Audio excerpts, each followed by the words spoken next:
Yo, what's up, everyone? OddBoys here. Welcome to Sports Hub. Today we're going to be talking about a little bit of MMA slash UFC. We're going to be doing the fight night, the first one of 2021. We're doing this on January the 2nd. So if anything changes, that's not our problem. We don't care. It is what it is. We're doing it now. Get over it. So this will be on January 16th. So it's me, and I am joined along with my good friend. Cole. Okay, What's up, folks? yeah, so there's Cole. I'm Howie. So, first fight of the card. We're going to get into the first fight of the card. It is Carlos Filipe against Justin Tafa. Filipe has a 4-1 record. Tafa has a 9-1. So, Cole, can you tell me a little bit about this fight? Well, Carlos Filipe, he did have a 2-year USADA suspension. I found out recently. Oh, that's what you want. That's what you want to hear. It's a big heavyweight fight, and I think that there's going to be a lot of heavy hitting. And a cool thing about this fight is that they both have something in common in De Castro. Oh yes, Filipe and Tafa both fought De Castro actually, with Filipe, I believe, winning against De Castro by decision, and Tafa taking that L. Yeah, so that's kind of, again, I expect this fight to be where two guys want to go on a run. You know what I'm saying? Yeah. So I think this is rather going to be a quick fight like this because it is heavyweight, so you never know what's going to happen. Yeah, there's always a possibility of that TKO first round in a fight like this. KO for you never know. But I see if it does go the distance. I do see Carlos Filipe edging that out on decision. I would agree with you on that one. And another good thing about this fight, just in general, is that the number 15 to number 13 slots in the heavyweight rankings are not up for grabs, but with a dominating win in this, it could do a lot for them going forward. Yeah, those spots are right there for the taking, of course. So it'll be interesting to see how this fight pans out, and hopefully one of the fighters can move on and get a run going. Exactly. So again, Tafa lost to him by KO in 2019. Who did you say again had the UEFA suspension? It was a USADA suspension, and that was Carlos Filipe. Did I say UEFA? Back a few years. Yeah. Yeah, not UEFA. A few years ago. What year? Like, was it like 2017, 2018, or? Yeah, I think it was. I mean, don't quote me on this, but I think it was 2016 or 2017. Okay. See, that always, you never know how that affects. I think Tafa. I think I might have the records mixed up. Just by the way, I just flipped those around. Really? Yeah, I think Tafa has the 4-1 record. I just noticed this. Ooh, yeah, that's not good. That's not a good start. But It's alright. Who is it? Let me just see on my notes here quickly.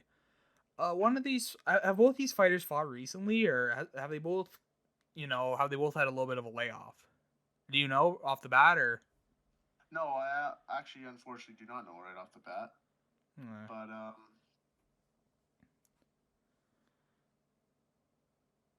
yeah, of course. But I know. I forget. I swear it was Carlos. I swear one of them fought in November. I think one of them fought in November. I forget which one, but I think the other one of them might have fought last in July. Just a quick question, but a question to myself, should I say? But yeah, besides that, how do you see this fight going in the end? Who do you think is gonna come out with a win here? Honestly, I see a first round TKO happening here, and I think it'll be Filipe with that W. So you have Filipe. So again, I'm gonna go. So for who I have winning, I'm gonna put Filipe if it goes the distance. I think Tafa, if he gets one of those big shots in the first round, I think that he will win coming in as the underdog. He will get one of those wins. But I think if it goes at all past the first round, I think that Carlos Filipe is just going to be able to, just kind of edge him out and get that win. So just like that, we're going to be moving on to fight number 2. Nick Lentz against Mike Grundy. Nick Lentz coming in with a huge record of 30 wins, 11 defeats, and 2 draws. Mike Grundy coming in 12-2. Grundy's is a favorite here. So Grundy's a favorite. Nick Lentz, of course, I think he's been in the UFC for quite a while, but he's coming off a 2-fight losing streak against Arnold Allen and Charles Cowboy Oliveira by decision and TKO respectively. Mike Grundy is only his 3rd fight in the UFC, winning his debut but then losing in his 2nd fight, so I think these guys both have something to prove. Yeah, I believe it's going to be a very interesting fight. I mean, Nick Lentz, he hasn't had a professional fight in a year. And like you said, he's had a long career in the UFC with over 20 fights to his name. Which that layoff, you never truly know if someone's going to come back after a big layoff just rejuvenated, or if they're going to come back a little bit stiff, a little bit, dull. You don't really know how they're going to come back right away. Yeah, I mean, that's all up to how Nick Lentz is viewing this fight and how he comes into it and how he's prepared. And for both of these fighters, it's a big kind of, not stepping stool, but a big point to, Grundy can go on a 2-fight losing streak in his first 4 fights in the UFC. Or Lentz could be on a 3-fight losing skid. So for both of these guys, a loss is not going to be an option. Well, in the case of Mike Grundy, he's won 9 of his last 10 fights. And I believe that he needs to make this fight, or win number 10 out of the last 11 and really start getting closer towards the top 15. The top 15. Or at least getting to... Nick Lentz is a good fighter, and especially for a newer UFC guy. It's kind of a step up in terms of skill level and all that stuff. But it will help him get that extra little experience, a little bit of all that stuff. Of course. Mike Grundy is also a part of the team Kaobon, I think that's how it's pronounced, or Kaobon. Which is a Muay Thai MMA group from Liverpool, England. Does anyone else train there in the UFC? They do have a group of, I believe it is lightweight fighters. Ooh. That have been fighting domestically as well as in the UFC. Okay. So out of there. Yeah, I think it will be it'll be a good step up for Grundy, and to show if he is better for, again, the bigger fights, the more experienced guys. Grundy is the favorite, but not by a lot. It's kind of a 50-50 the odds are at right now, where it can go, like, the odds kind of have it going either way. But yeah, I feel like this is just, for Grundy, it's kind of a big step for him in terms of, like, his UFC career. So I have to ask you, Howie, how do you think this fight is going to go? So I actually have this fight going to Grundy by decision. I don't feel like he will, knock him out or anything, but I think it'll be more of a dominating, unanimous decision. That's what I have, at least. I would say that's a pretty fair prediction. As I would say it will be a very close fight. I mean, with the experience that Nick Lentz has, I think he'll bring a lot to the table in that sense. But with the run Mike Grundy has had and the momentum he's had, and with Nick Lentz not having a professional fight, it's a year off that really, I think Mike Grundy will come out with the dub. So we both got Grundy here.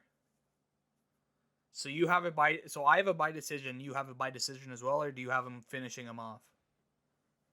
I'll have him by decision. Ooh, so we both have decision on that fight. So now a fight that actually I'm pretty interested in.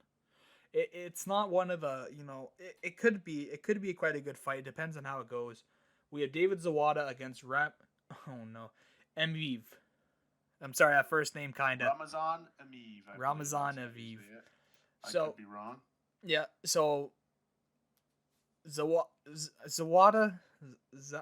It's at David Zawada. Zawada. It's at Z, that A, that W, and then the ADA. The whole thing just messes me right up.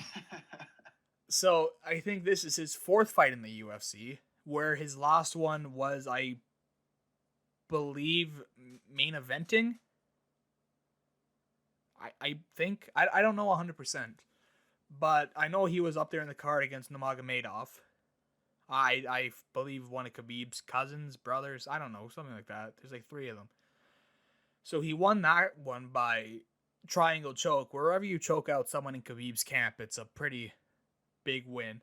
Record 17. It's an outstanding accomplishment for sure. It is, because Khabib's because what I believe is if you train in Khabib's camp, there's something, just you have something in your head where you're just good at the ground game. You're just dominant. Aviv, it's his 5th fight in the UFC. He's 4-1 in the UFC so far. He's coming off a decision win in July. And his record is 19-4. And Viv is the favorite going into this fight. So is there anything you can tell me about this fight? Any cool little tidbits or anything like that? Well, to me, this fight kind of looks like a Conor McGregor-Khabib fight, where you got David Zawada, who's a known striker. 69% of his wins have been from KO or TKO. But and showing in that last fight, he has a little bit of ground game to him too. At least a submission game. A little bit of submission game. And he's got a very good combination set up. Whereas Ramzan, he should have the big advantage on the ground, especially being a fighter out of Dagestan. You know what those boys are like. Yeah. And interestingly enough, he's had 8 fights lined up in the past 2 years, with only 3 of those fights actually going through, in which he won 2. But, so 8 fights, and he's only fought 3 times out of those 8. So I don't know if these fighters are scared of this guy or what's going on, but it will definitely be whoever can outperform in their respective aspect. Yeah, I have gonna take the win. I have this as the bookers of the UFC. This is kind of a fight where it could really steal the show, and especially before Holloway against Kattar, I feel like this could be a fight that people tune in to watch. It's kind of a good stylistic matchup, the way that they fought before and all that stuff. But again, UFC, you never truly know. Anything can happen inside that octagon. Anything can happen, but it's going to be a tight fight. It's going to be a tight fight. It's going to be a good fight from everything that I've been seeing. They do have Mviv at a minus 250 favorite, which is quite a bit actually. Of course, Zawada. I feel like Zawada is a name for something else. I just can't think of where I've heard it from. Could be Zawada. I don't know. It's some of these names I'm just not used to saying. Like I know I watched him against Nurmagomedov. I just don't know how to pronounce his name. I just have no clue. But yeah, I think this fight should just be a good stylistic matchup. I feel like everyone's really getting a treat by having this fight, and especially on this card, first one of 2021. I'm gonna actually take Mviv though. I'm gonna take him by a submission win. You know what they say, great minds think alike, and I have the same thing. I think it'll be the same outcome in the McGregor Khabib fight, where Khabib just edged him out on the ground. You think you're just going to edge him on the ground, choke him out? I think so. Something about those Russians. So yeah, we have it both at decision. So yeah, that should be good. He is a combo. He's Sambo as well. Sambo's always a hard thing to go against. Sambo, like Khabib, all that stuff. But we should probably get off of this fight, go on to the next one. Next one, again, fight card may change. We don't 100% know exactly what it's going to be. But this should be the next one. It is Omari Akhmedov against number 13 against Tom Breeze. So Tom Breeze, 12-2, not coming off decision. He's been trading wins and losses in his last 4 fights, but he's trying to get back into those winning ways. While Akhmedov, 20 wins, 5 losses, 1 draw. He's coming off a decision loss to That's My Boy, Chris Weidman in August. Before that, it was a 3-fight win streak, all by decision. So they have Tom Breeze coming out here as a favorite right now. But again, it's one of those matchups where Tom Breeze can jump into that top 15 with a win here. He very well can, Howie, and with his Brazilian Jiu-Jitsu black belt, and Omari's just punching style and combination style, it'll be very interesting in how these guys just rack up against each other and just let them fly. Yeah, it should be a good fight. Both trying to get back into like the winning ways, trying to get back onto a streak, trying to get back, especially Akhmedov coming off of that loss to Chris Weidman. Chris Weidman's no slouch. A little bit older, not really what he used to be from what I've seen, but it's Chris Weidman, great wrestler.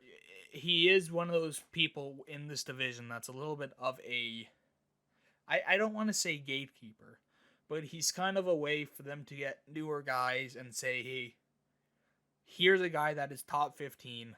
Here's a guy that's a 15th, 14th. Beat him. Who knows? He could jump up to number 12, number 11. It depends on how this goes. He's the guy that you go to get that key to go through the door. Yeah. Yeah, of course. And Tom Breeze, he's looked pretty good. He's been trading wins and losses, but even in his losses, he's looked okay. He's looked good, but he's trying to get back onto that road back to the title, back to his goals in the UFC.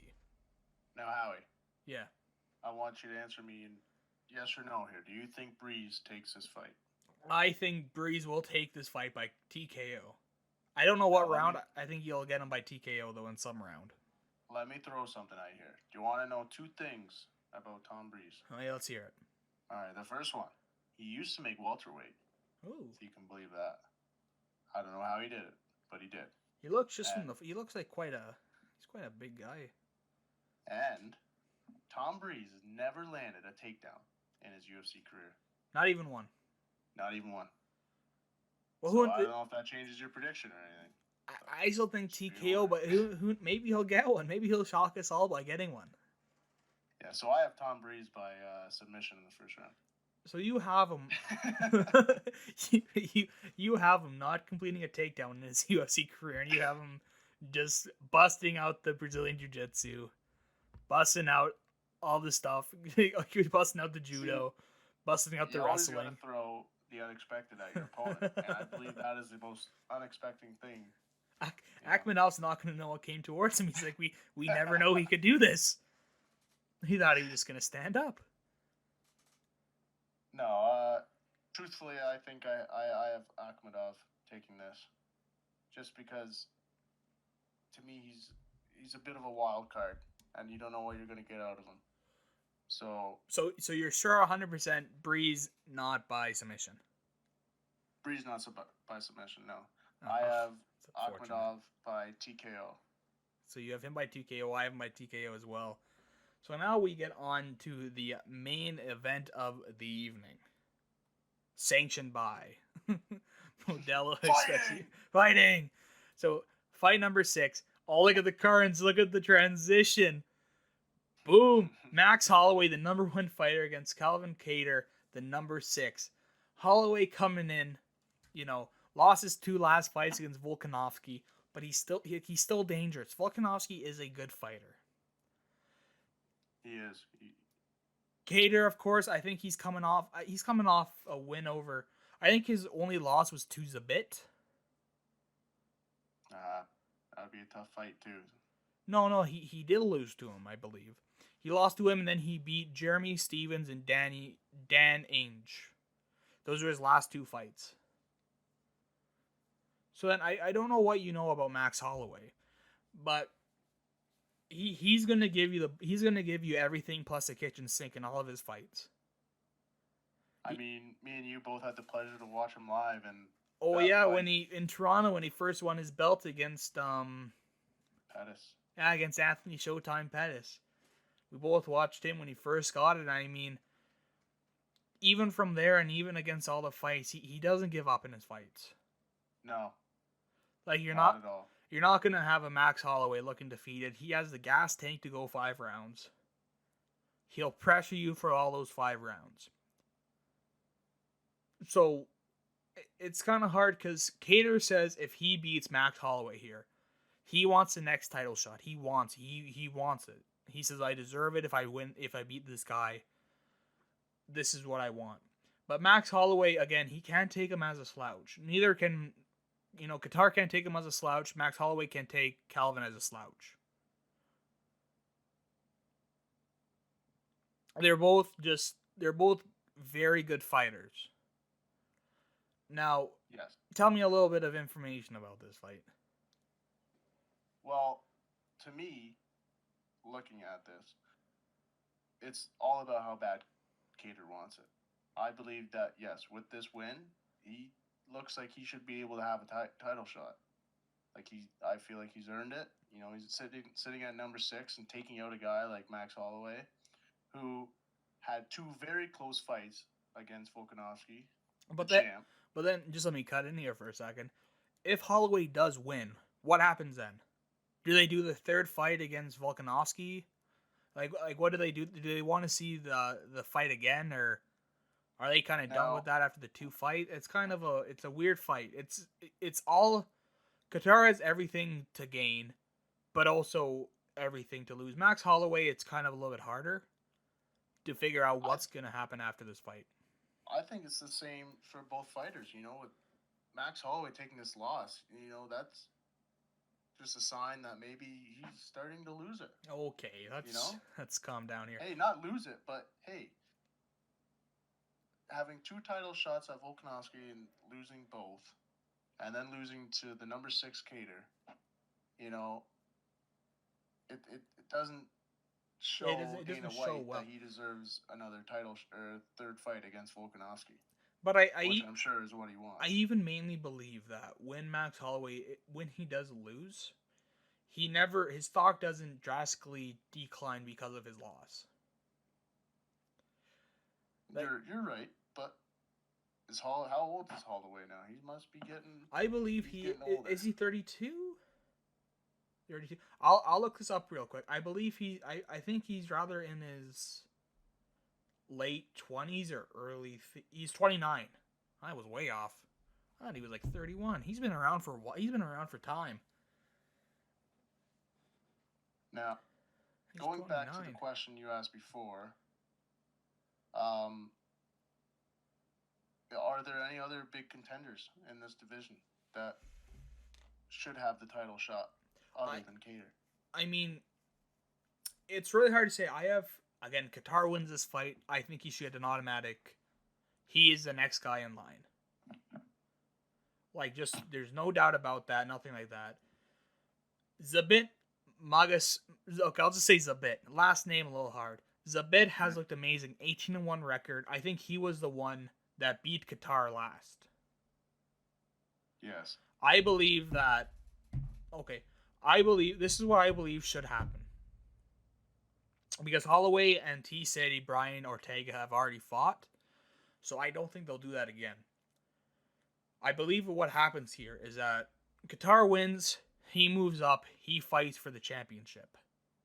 Max Holloway wins, he should rather get an interim belt, an interim title shot, depending on what Volkanovski is doing, or he should go into a fight, or the loser goes into a fight for Zabit. So, I'm getting a little confused here. Max Holloway wins, he's going to fight Zabit, number 1 contender fight. So it will kind of have, you don't have to see Volkanovski fight Max Holloway 3 times. Maybe you can see him fight T-City. Maybe you can see him fight Yair Rodriguez, Korean Zombie, guys like that. But if Kattar wins, I would have Max Holloway go against Zabit. Now, for that fight, So Kattar will get the fight. Either way you look at it, or for what I'm planning out, you wouldn't have to see Volkanovski Holloway, Volkanovski Holloway, Volkanovski Holloway. You can see Volkanovski Holloway, then Volkanovski Ortega, Volkanovski Kattar. But eventually down the line, I do see Holloway going for that trilogy fight against Volkanovski. Now, it's not a traditional trilogy match where they go 1-1.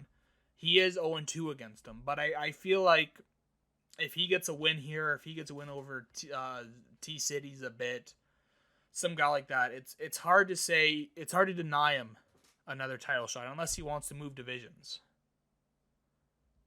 Now, let me throw, coming off the card a bit here, do you think Zabit has earned that fight against Volkanovski? Oh, yeah. Yeah, I believe that it's only a matter of time until Zabit gets the title shot. Could I throw this situation at you? Where we have Holloway versus Kattar. Yep. Holloway loses. Volkanovski rather waits to fight the winner of Kattar and Zabit, because they fought previously and Zabit beat Kattar. Yeah.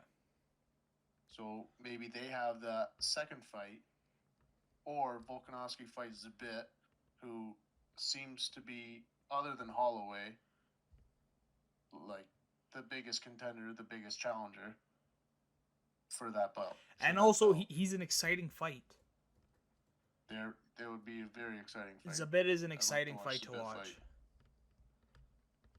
But sorry, just go on with what you were going to say. Well, that I think that could be a possible solution to Dana White's problem here, and it all obviously depends on how Volkanovski is feeling and what he wants to do. Yeah, because if I'm not wrong, I believe that Kattar has said that if he wins this fight, he wants a title shot. Now, if he gets that, it entirely depends on how he fights. But, yeah, I could totally see him fight. It's just, it's a weird situation where Zabit, I don't think Zabit's fought since he fought Kattar. Where, on the other hand, Kattar has fought twice. So he's a little bit more up in the hierarchy. But yeah, I believe that the featherweight division right now is, once it gets going in 2021, which I think it will be, it's an incredibly exciting division to see. Like, there are a lot of people that can step up. There are a lot of people that can go down. It's just a division that's, it's not top heavy, but there are also guys like Bryce Mitchell, Shane Burgos, Sadiq Youssef, all those guys who are, they're clamming at that title shot. They're clamming at Volkanovski to try to dethrone him. Now, if I had to go back and throw in this conversation and throw Dana White's perspective in this, because I believe from Dana White's perspective, Holloway wins, right? I don't think he's already. Yeah, he's already fought him twice. If Holloway wins, he's already down 2-0 on Volkanovski. He lost 2 fights in a row. So the trilogy fight wouldn't make too much sense. So maybe he throws Holloway versus Zabit. Yeah, I would say he throws him against Zabit or Yair or the Korean Zombie. Just someone like that, just to kind of be like, you win this, you get the give Zabit that opportunity to cement himself as the number one guy, the interim champion, or the number one guy. Exactly. But as for Kattar, and Dana White's perspective, he's got a dilemma, because who do you give the title shot to, or who do you give that next big fight to? Yeah. Kattar or Zabit. Exactly. So, but also, just last statements here, because we're almost wrapping up on 30 minutes. T-City Brian Ortega, his last fight, he looked phenomenal. Yeah. Looked phenomenal. I forget who was it against. I'm sorry, I keep having to look this stuff up, but I swear it was Brian Ortega that he switched camps. He did all this stuff to kind of, after coming off the Holloway fight. He did all his stuff to kind of get that one draw. Oh yeah, it was against the Korean Zombie. Where the Korean Zombie, he's no slouch. But, I believe that he looked very good. Maybe you put him in another Holloway fight, Ortega against Holloway 2. If Kattar wins, there's in this division there's just so many possibilities that can happen. And I guess we'll just have to see what Dana White and the UFC decides. Exactly. So just like that, we're going to wrap up this episode. Thank you all for tuning in. Like and subscribe. We're going to be doing some MMA. We might also branch out in the OddBoys Sports Hub into basketball, football, hockey, just other sports like that where we just kind of talk about the main topics of the thing. But for UFC, we're going to be doing this. We're going to be doing a show. I don't know exactly what day on, but we're going to do a show where we just talk about the news and everything that's transpired over the week. And then we might be doing a watch party where you guys can come kind of just watch our reactions to the fights as you watch along. Just like that. Thank you so much for watching. Have a good one and see ya. Peace.